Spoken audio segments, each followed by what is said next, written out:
Hello बच्चों, welcome to ज्ञान tutorial.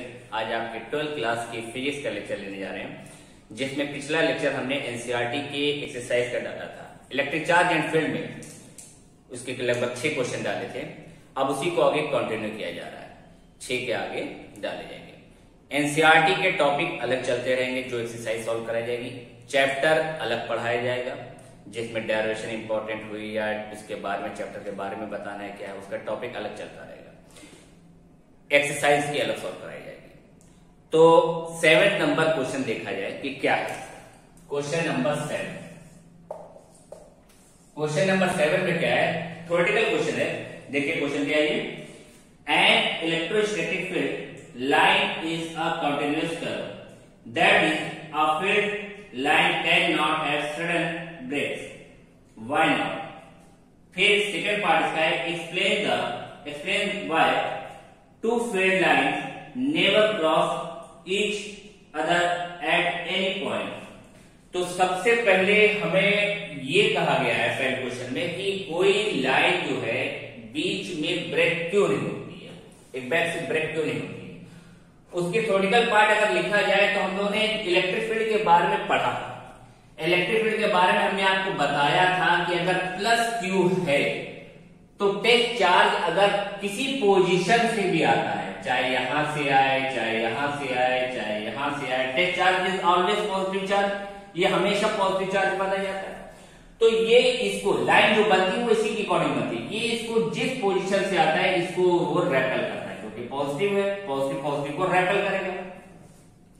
Second condition में अगर ये नेगेटिव होता, अगर ये नेगेटिव चार्ज होता तो क्या करता है, ये इसको जो पॉजिटिव चार्ज है उसको वो अट्रैक्ट करता है। ये 2 कंडीशन होती है।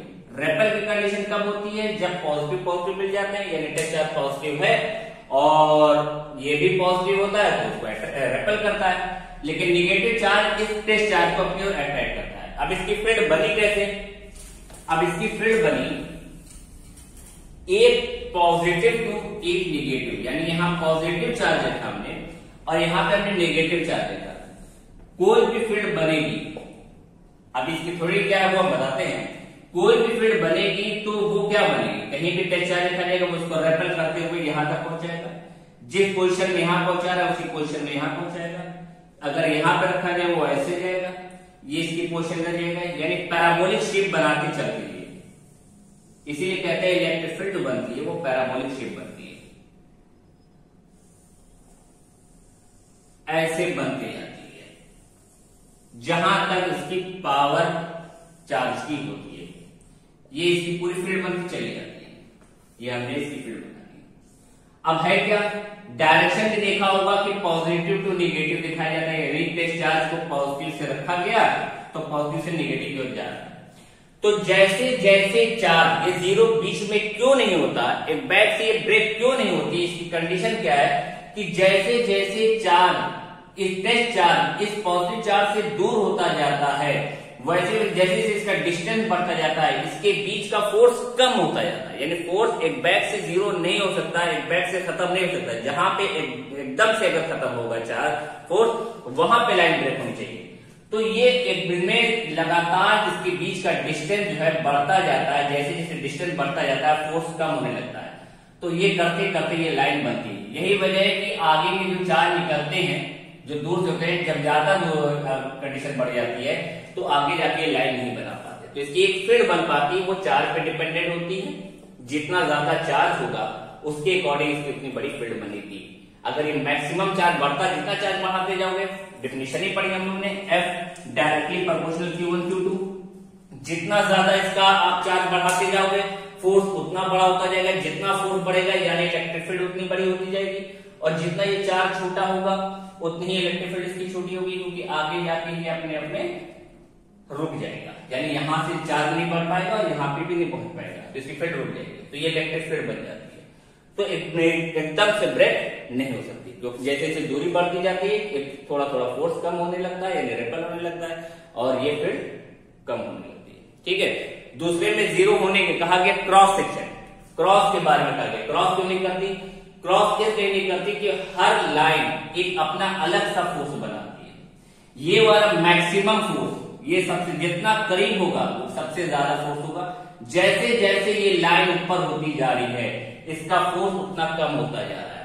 तो जब अलग अलग इलेक्ट्रिकल फोर्स में चलते हैं तो ये लाइन एक दूसरे को ब्रेक नहीं करती है। ये इनके रीजन है। तो चलिए इसको आप अपने हिसाब से लिख लीजिएगा, ना होगा तो हम इसको लिखवा देंगे। चलिए अब अगला क्या है क्वेश्चन, टॉपिक है क्वेश्चन नंबर 7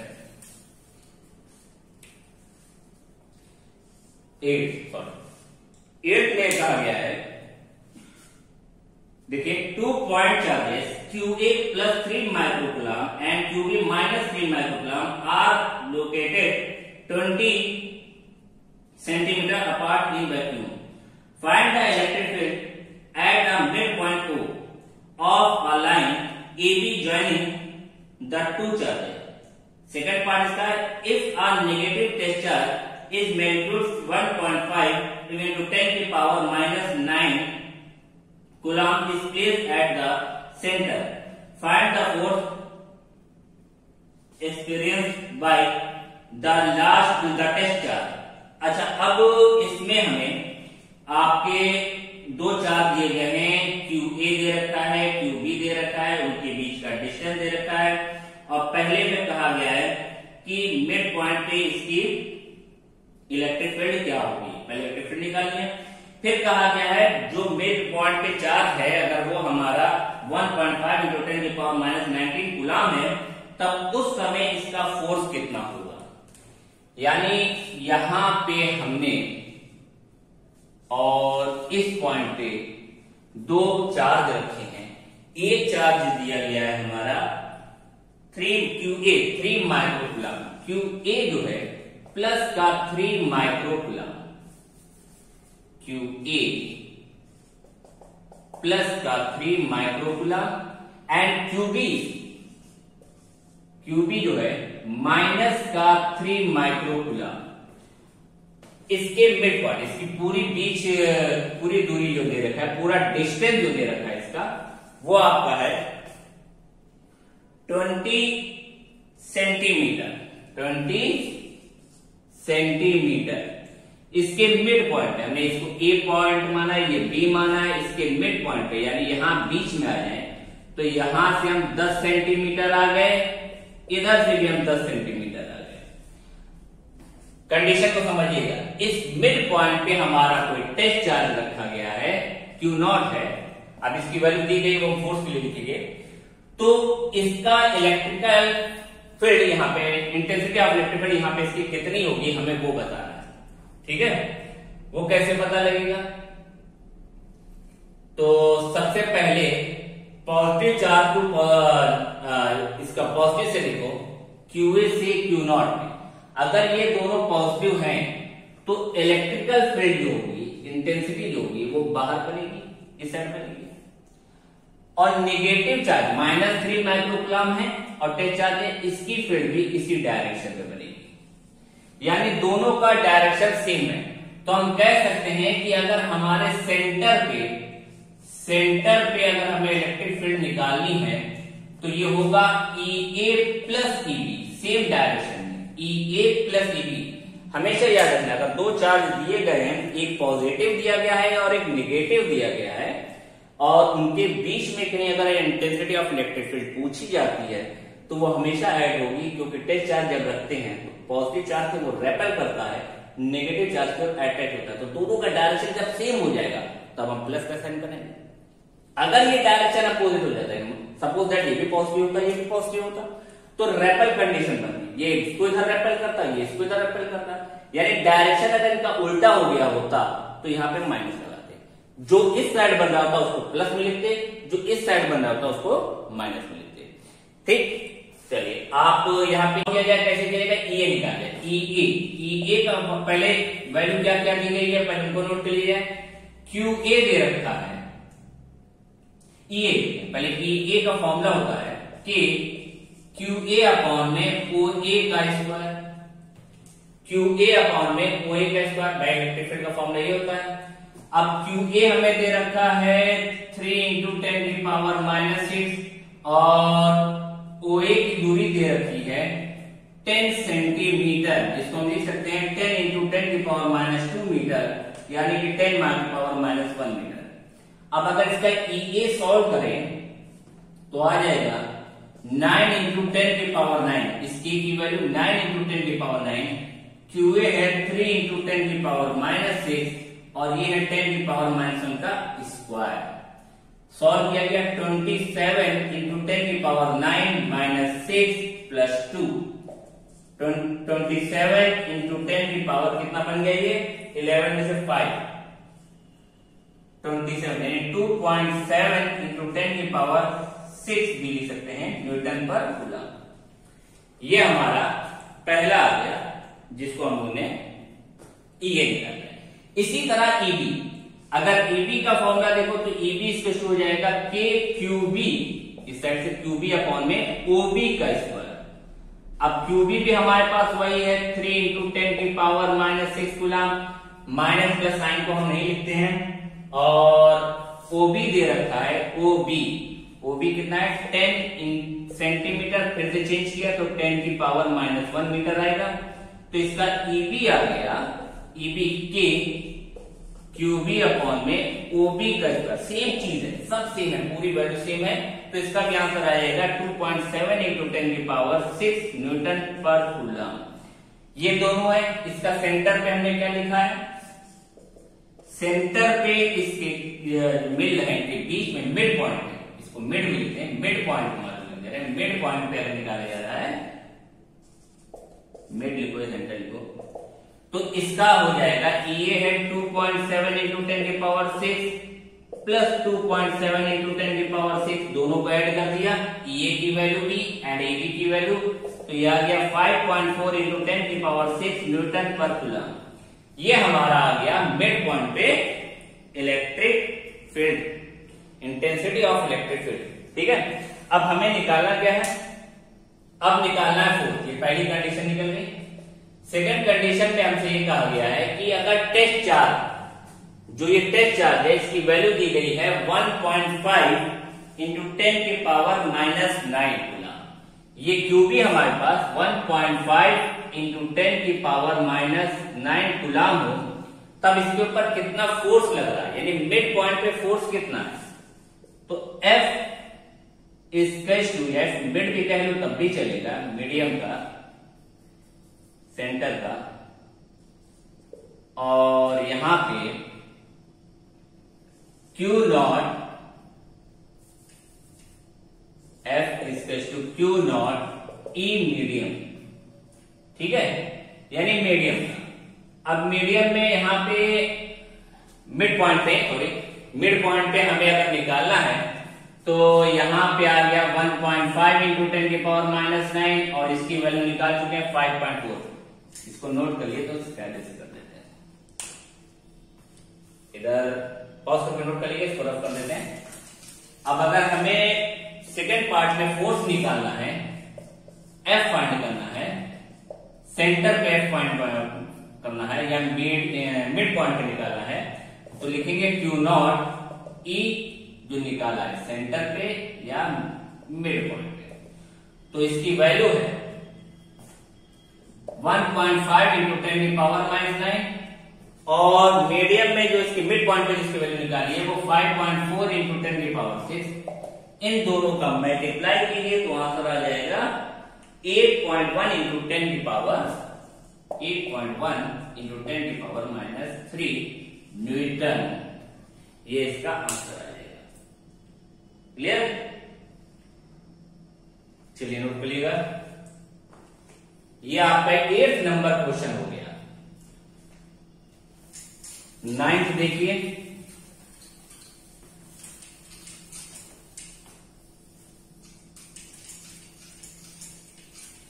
नाइन्थ नंबर में है क्या, a system has two charges QA is equal to 2.5 into 10⁻⁷ coulomb and QB is equal to 2.5 minus 2.5 into 10⁻⁷ coulomb located at point A 0,0 minus में 15 सेंटीमीटर एंड बी 0.0 प्लस में 15 centimetre respectively, what is the total charge at electric dipole moment of the system. Electric dipole के बारे में पूछा गया, तो electric dipole की definition जो हम लोगों ने पढ़ी है वो क्या पढ़ी है कि कोई भी पॉजिटिव नेगेटिव चार्ज के बीच में बनती है। आप लोगों ने पढ़ा होगा कि अगर दो चार्ज हैं, जितना आपका पॉजिटिव होगा उतना ही आपका नेगेटिव होगा, इनके बीच में होती है और इनके बीच की दूरी जो है, चाहे 12 लिखो या 12 लिखो, इन चार्जों के बीच में देखा जाता है, तो यही हमारा इलेक्ट्रिक डायपोल कहलाता है। तो इसी के अकॉर्डिंग इसमें क्वेश्चन जो दिया गया वो 3D पोर्शन में दिया गया है, यानी इसके पॉइंट जो दिए गए 3D पोर्शन में दिए गए हैं। एक्स एक्सेस 0 दिया गया, वाई एक्सेस 0 दिया गया, जेड एक्सेस 0 दिया गया। क्या क्या दिया गया पहले ये लिखिए। क्वेश्चन नंबर 9 में हमें पहला क्वेश्चन दिया रखा है क्यूए। क्यूए कितना है 2.5 इंटू 10 की पावर 2.5 इंटू 10 की पावर -7 कूलम, एंड क्यूबी भी इतना ही होगा, सेम होगा, तभी डायपोल बनेगा। माइनस का 2.5 इंटू 10 की पावर -7 कूलम, और इनके पॉइंट दे रखे हैं, ए के पॉइंट दे रखे हैं एंड बी के पॉइंट दे रखे हैं। ए का पॉइंट है 0,0, माइनस का 15 सेंटीमीटर, 0,0, माइनस का 15 सेंटीमीटर।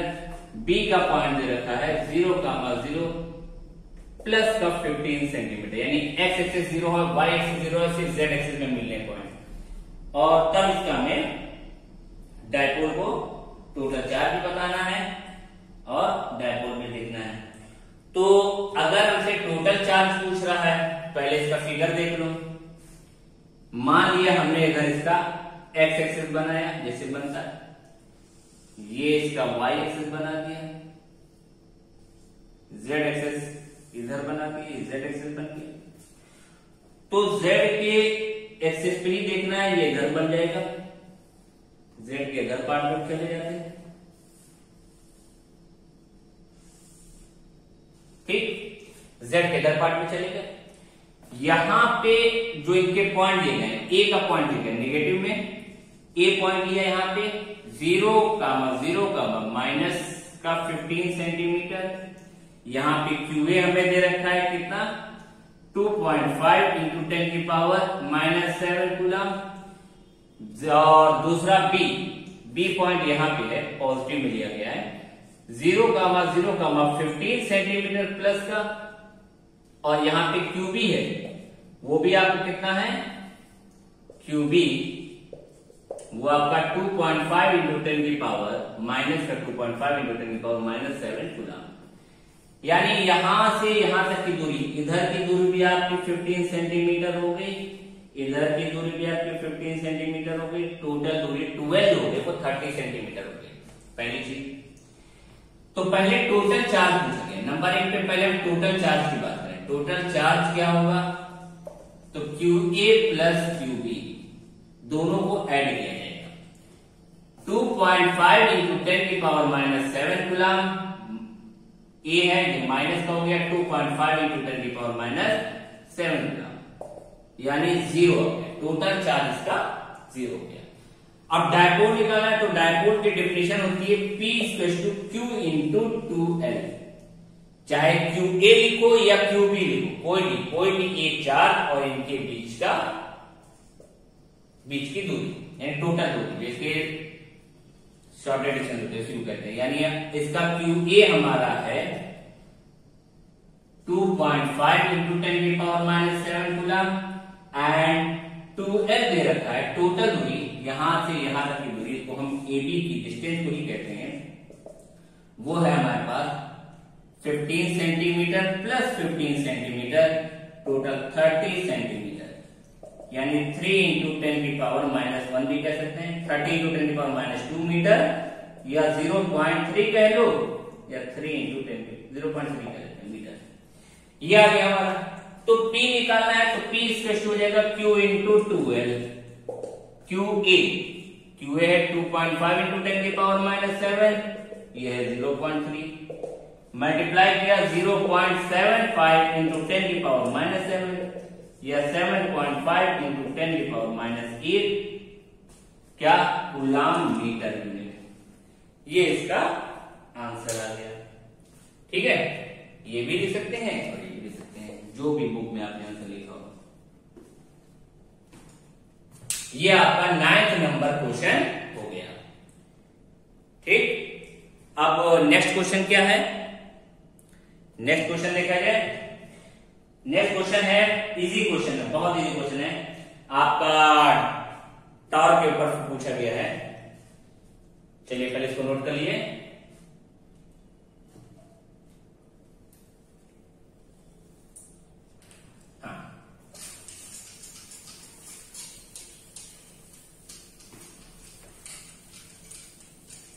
क्वेश्चन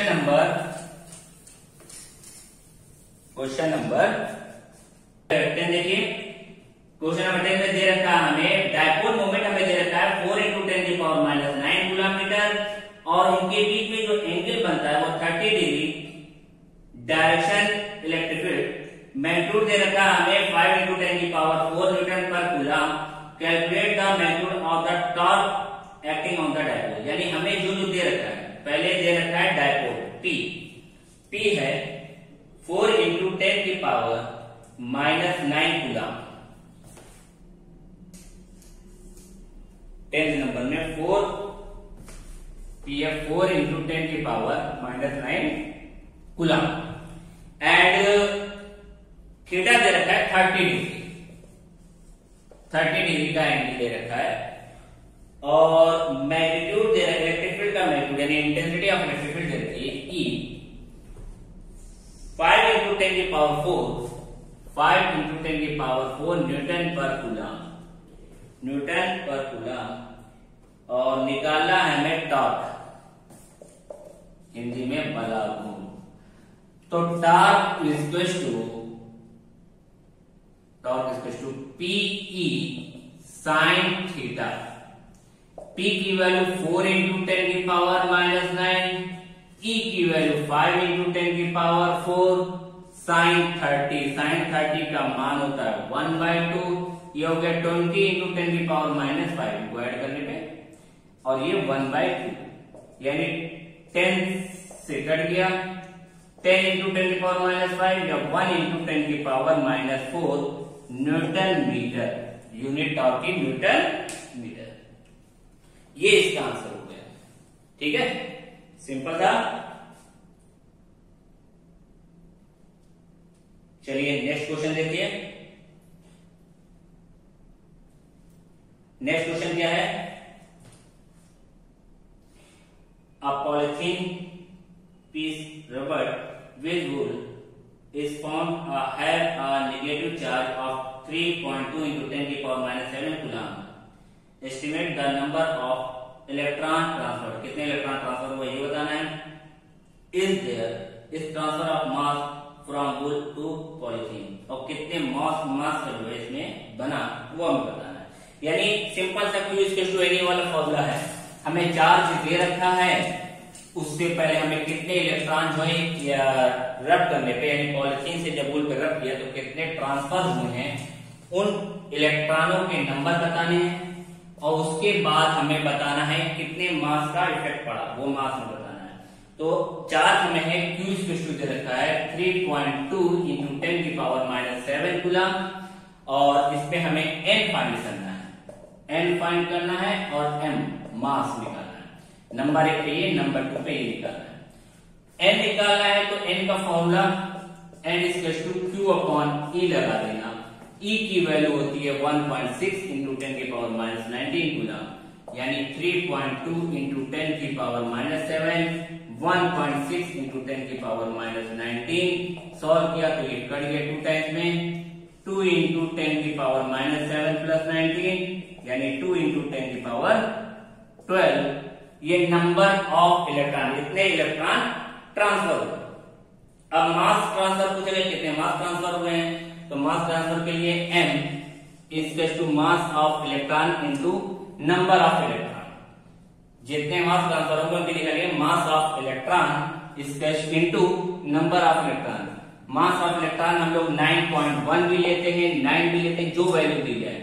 10 की पावर -31 और ये 2 इंटू 10 की पावर 12, इन दोनों का मल्टीप्लाई कर देना। 2 118 इंटू 10 की पावर, इसमें से गया 9 1, ये आपका 19 आ गया। 18.2 इंटू 10 की पावर